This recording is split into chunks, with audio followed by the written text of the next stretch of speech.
Hello, everyone. Welcome to Holistic Human Performance. I'm your host, Jenna Bradshaw. And today we have a very special guest and one of my dear friends, Amanda Forman. She is absolutely incredible. I love the combination of how she incorporates holistic health with nutrition. And I'm going to let her do her introduction because she is a wealth of knowledge and I love learning from her. We've done classes together and it was such a great time to teach other people the importance of holistic health. And I believe that honestly, in the nutrition realm, whether you be a nutritionist, an integrative nutritionist, registered dietitian, I have seen more of a touch on holistic health and integration between Eastern medicine and Western medicine when it comes to those worlds. However, I do believe that there is still some work to be done, and I'm really excited to have a conversation with Amanda today. So without further ado, welcome, Amanda.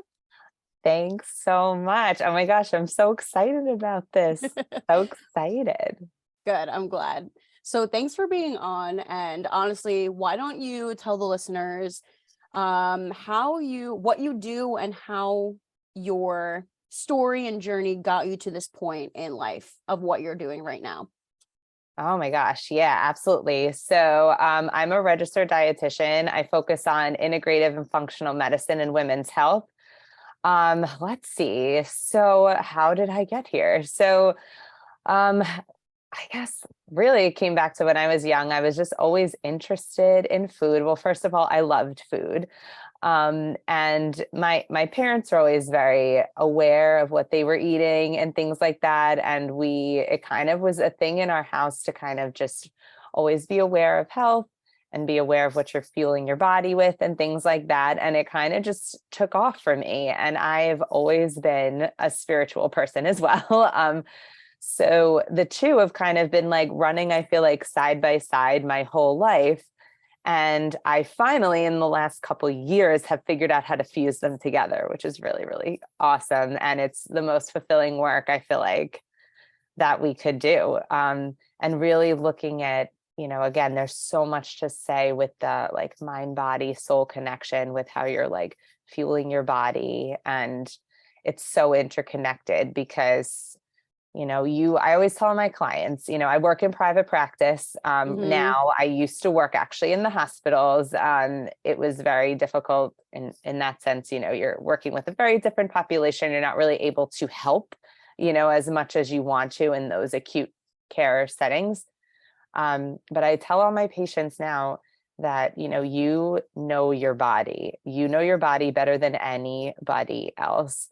And if something is wrong and you're having symptoms and you feel a certain way or a certain anything, like you're right. And there's, and now being, either a doctor, a dietitian, whoever's on your healthcare team needs to be along the journey to support you and hear you. And like with what Jenna was just saying about, looking at, like Eastern, Western medicine and kind of combining the two together, often a lot of patients come to me feeling really unheard by their medical team. And, they'll say, I've gotten so many tests done and blood work, and I've gone to so many doctors. Everyone says I'm fine. There's nothing wrong, or just, lose weight, or it's in your head or something like that. And then, nothing gets done. And then, often when I'm sitting with patients, we're like, okay, we've got to get to the root cause of the problem. So clearly, you're having symptoms, your body's telling you that's a sign that something is off. So we need to figure out what's causing your symptoms. So what do we do? So we look at the whole person. So we don't just look at labs. We look at, well, what is your job? What is your family life like? What are your main stressors? How are your sleep patterns? How's your gut health? What are you eating in a day? Are you exercising? There's so many things, where's it, the mental health piece of it? Like, what are you doing for self-care? It's like if we had a pie, there's all these pieces and they fit together. It's not just one thing that we're looking at. So that's where I typically start, is seeing like, well, let's look at everything. And then we have to kind of go from there and build a plan. And, so much I hear too, patients are like, oh, I just don't have time. I don't have time to do this. I don't have time for self-care. I don't have time to cook these meals. I get it. I myself am a working, busy mom. We all have our lives, but if and we say this all the time, if your cup is not full, you cannot pour from an empty cup. It's like the oxygen mask on a plane saying it's everything, because if your health isn't there, there's nothing that you've got nothing. Essentially, it's like you have to make sure you are good first.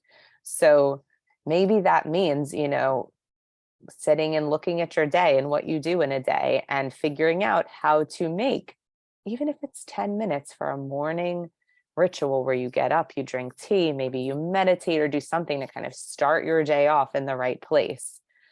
And then, I tell my patients, because, it's hard with me. I get it. Meal prep, cooking takes a lot of time. I get it. Pick 2 or 3 days out of the week and cook a bunch of things. Like you're already taking the stuff out, right? I always say this to them, you're taking the stuff out, make more, don't worry if you need to use some of those, like, like what is it, daily harvests or different meal delivery services that are, nutrient dense to supplement, do it, do the things that will make your life easier so you can still feel good and nourish your body. And some of it is just really looking and sitting down and making sure that you have to set a time aside. You have to set aside time for yourself to be able to do all these things.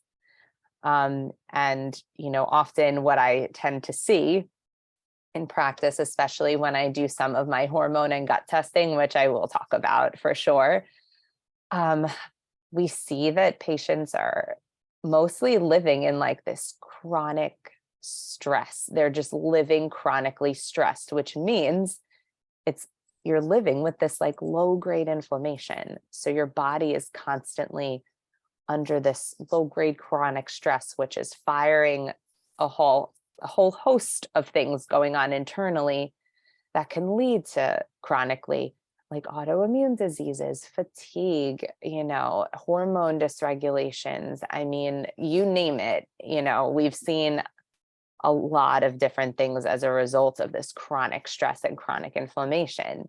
And we've got to do something to step in and break that cycle. So, prioritizing yourself is so important, and really taking the time. I can't stress it enough, is really taking that time you need to cook your meals. We all need to eat. It's a basic human need.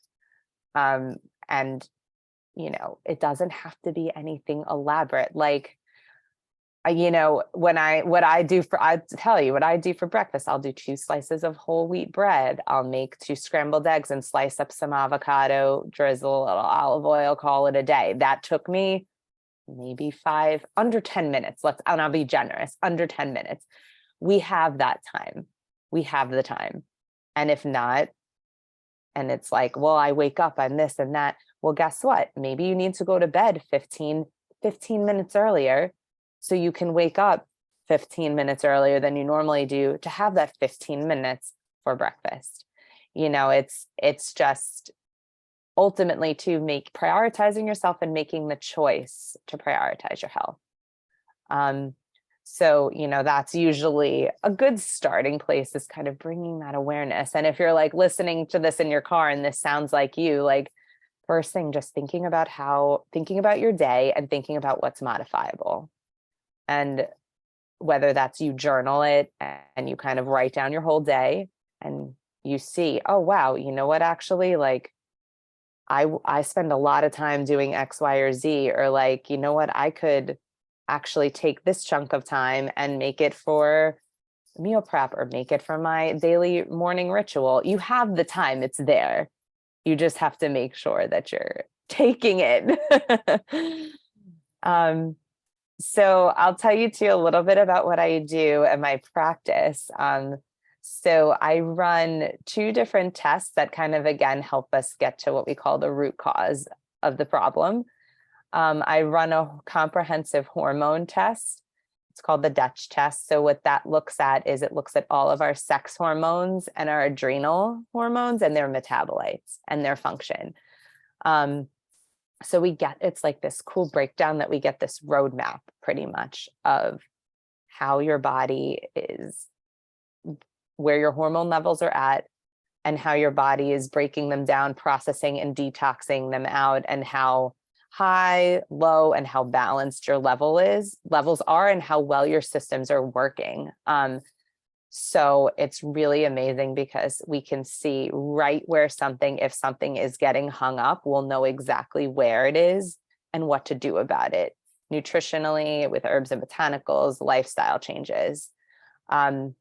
And the other part of that test, the adrenals, is really looking at that stress response, which is like a very eye-opening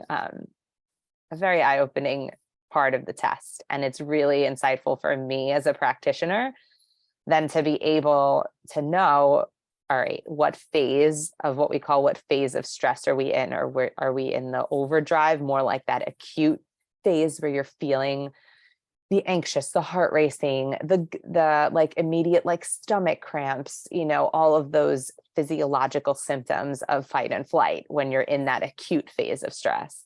Or are you kind of more leaning towards what's called like the exhaustion piece of it, where this has been, again, circling back to that chronic, like underlying stress with that low grade inflammation?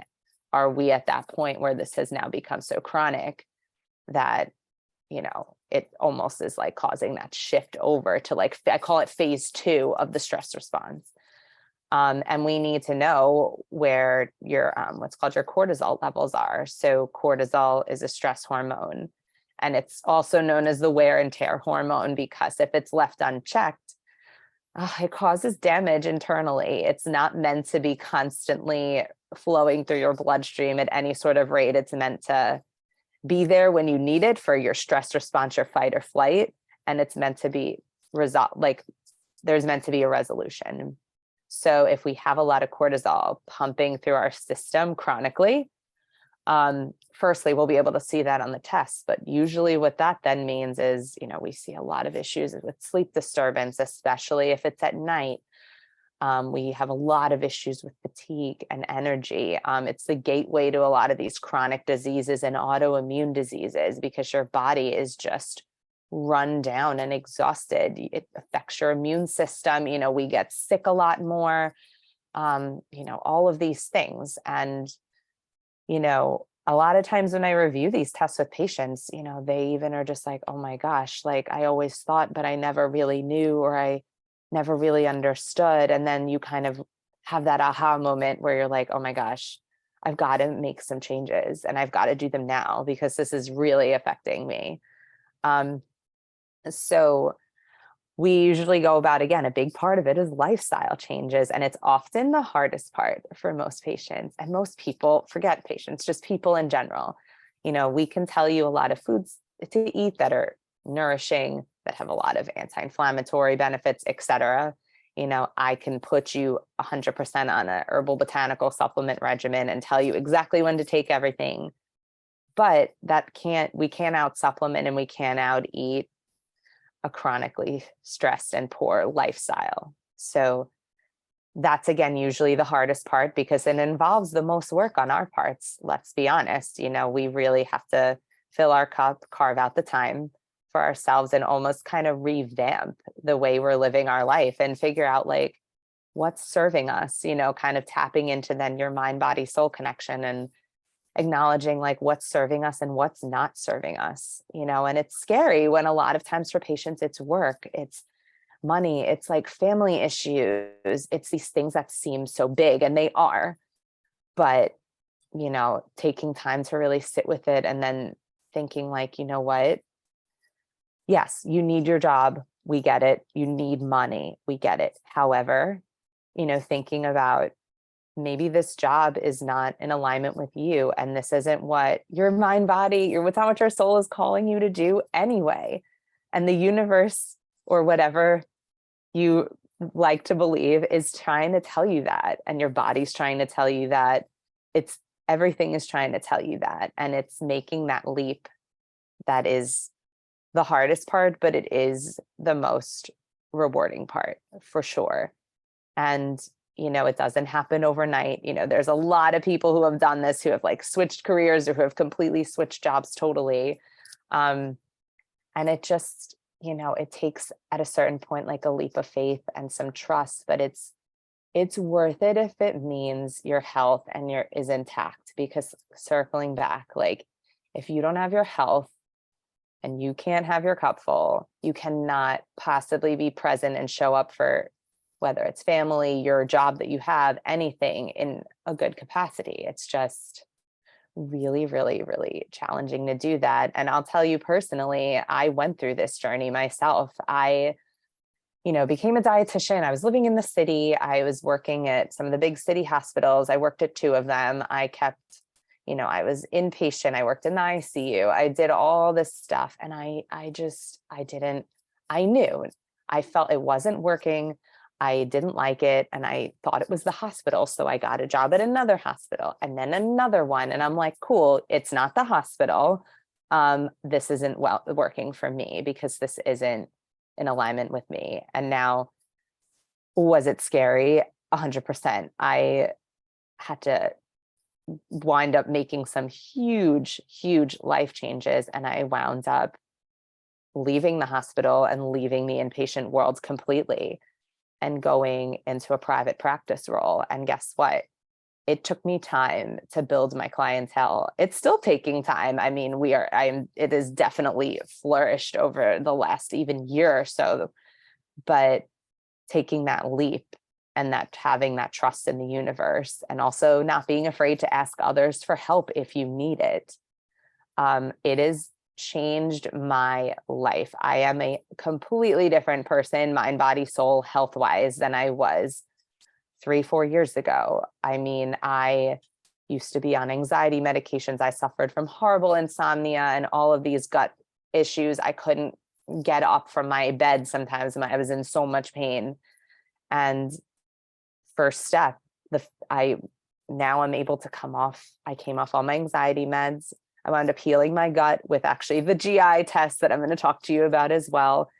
And really taking stock and listening to like my soul and figuring out that I didn't like who I was when I worked at the hospital. I was not living, I guess, I was almost felt like I was living a lie a little bit. And I wasn't there for my family and my friends the way I wanted to be. And it was crazy because the second I really started to make this shift, it's like all the cards started falling into places. I even met all these new amazing people. I've even transformed the way I eat on a daily basis. And it's affected how I am as a mother. I mean, it was just a total transformation. So I'm not just telling you this to say like, oh, go do this. You got this. And I've never done it. I've made this journey, and it is hard at some points, but it is every bit worth it because you are worth it. So yeah, there's a little bit of that. And I said I was also going to talk about just the gut test as well that I run. So usually I run that either in addition to, or sometimes depending what the patient comes in for separately. But, again, when we have issues with what we call our gut microbiome, essentially we have dysbiosis, it throws everything off too. So I would say, think of the gut microbiome as like this really like this ecosystem, because that's essentially what it is. You have your whole ecosystem in there. So you have all these good bacteria that you need to be present so your body can digest, break down nutrients, that vitamins, nutrients are absorbed, all these things. So it's basically working in harmony. You need these good bacteria. Now, often what we find is due to chronic stress, inflammation, environmental toxins, antibiotics, life, a lot of things can throw the gut microbiome out of whack. stress is definitely chronically one of the main things, because when we are stressed, again, kind of circling back a little bit to that cortisol response thing, when your body kind of kicks that on, it literally sends your blood flow in like different directions. So blood goes rushing to like your hands, arms, legs, so your body can like pounce or act on a threat. It's like a gut instinct response. But when that happens, it moves away from your GI tract. What does this do? It slows digestion. It kind of halts everything in its tracks. And acutely, that's why some people will say, oh my God, I'm stressed, my stomach. It was like an immediate response. And other times when it's chronic, then we start to see IBS flare up, right? Like all those. Can I interject? Please. Because I'm sorry, I'm listening to I'm just absorbing everything you're saying. Please. Yeah. And I wholeheartedly agree with the approach that you take, because like even myself, right? Like I'm a nutrition coach, right? I'm not a nutritionist. I'm not, a functional integrative nutritionist or a registered dietitian. However, I think that the first, and I'm so glad you said this, the first step is always lifestyle. That is always the foundation. I can't even tell you how many people, and personally, I've never suffered any gut issues, but I can't tell you how many people that I've spoken to, clients and friends, family, that have gut issues. Yeah. And their first attack is usually going to a gastroenterologist, and then the gastro is like, here, take this medication. And I don't think people are really understanding that their lifestyle plays a huge role in how your gut interacts with your health, because your gut, and you obviously, I know you know this, is 2/3 of your immune system. So if you aren't catering to that, you're going to have a huge problem. On top of which, you're going to all of these doctors, you're going to specialists.